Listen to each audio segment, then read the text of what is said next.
In a quiet village nestled at the edge of an ancient forest, there lived a young girl named Florence. She had always been curious about the world beyond the village, where the trees whispered secrets and shadows danced under the moonlight.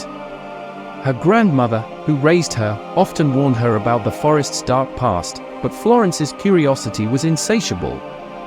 One cold autumn evening, as the full moon cast a silver glow over the village, Florence decided to venture into the forest. Clutching a lantern, she stepped past the boundary where the village ended and the wild began. The trees seemed to lean in closer, their branches like skeletal hands reaching out to her.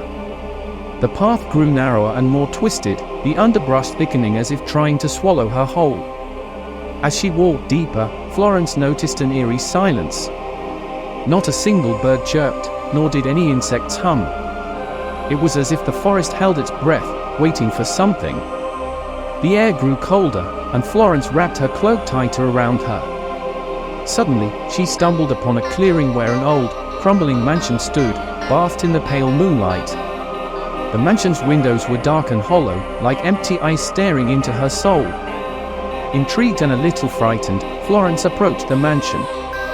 The front door creaked open with a ghastly wail, as if it had been expecting her. Inside, the air was thick with dust and decay. Cobwebs hung from the ceiling like tattered drapes, and the floorboards groaned under her feet. She saw a grand staircase leading up to darkness, but what caught her eye was a portrait hanging in the hallway. It was a picture of a young girl who looked strikingly like Florence.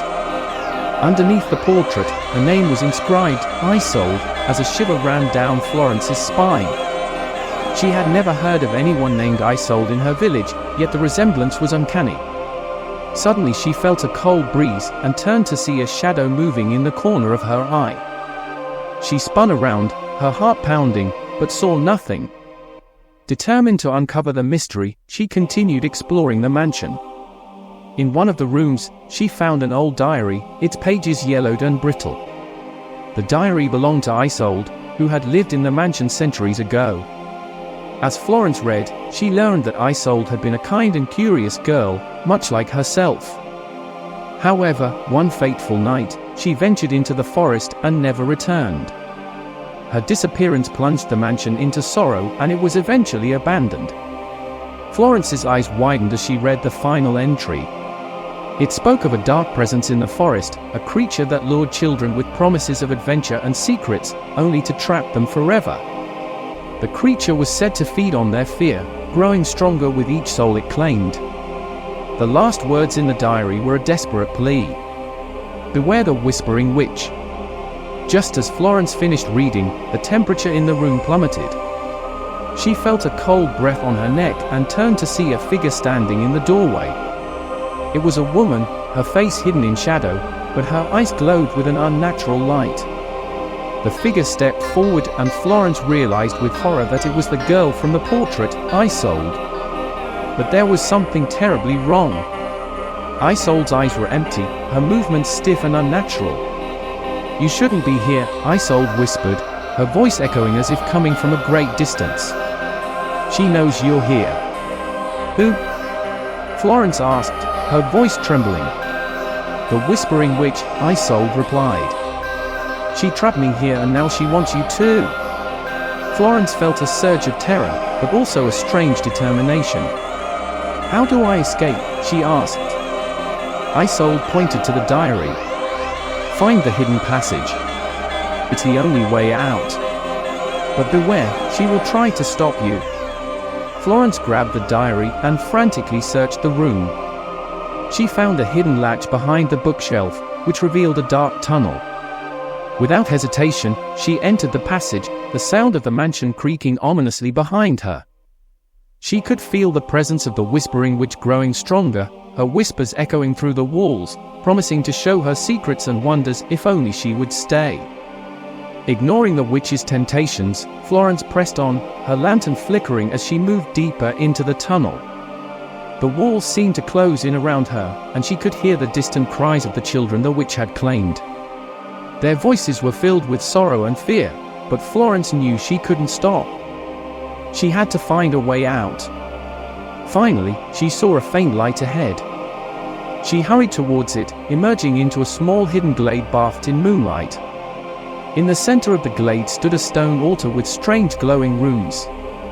Florence approached it cautiously, feeling the witch's presence growing ever closer. On the altar lay a silver dagger inscribed with the same runes. "Use it," Isolde's voice echoed in her mind. "It's the only way to banish her."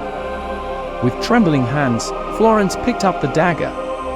The air grew thick with malevolence as the whispering witch materialized before her, a twisted figure shrouded in darkness. Her eyes burned with an otherworldly fire, and her voice was a chorus of whispers. "Stay with me, child," the witch hissed. "I can show you wonders beyond your imagination." Florence raised the dagger, her heart pounding in her chest. "No," she said firmly. "You will harm no one else." With a surge of courage, she plunged the dagger into the ground and the runes flared to life. A blinding light erupted from the altar, engulfing the witch in its brilliance. The witch let out a terrible scream, her form dissolving into shadows that were pulled into the earth. As the light faded, the forest seemed to sigh in relief. The oppressive darkness lifted and the whispers ceased. Florence found herself standing alone in the glade, the dagger now a simple piece of silver. She knew the witch was gone, her hold over the forest broken. Florence returned to the village, her heart heavy with the memories of what she had witnessed. She told her grandmother everything, and together they decided to seal the mansion and the forest, warning future generations of the dangers that lurked within. Years passed and the village prospered, free from the witch's curse. Florence grew into a wise woman, her tales of the whispering witch becoming legend. And though the forest remained, its shadows deep and secrets hidden, the village children knew better than to venture too far. They remembered Florence's story, a cautionary tale of bravery and the dark allure of forbidden knowledge. And so the tale of Florence and the whispering witch was passed down through generations, a haunting reminder of the dangers that lie beyond the safety of home and the courage it takes to face one's fears.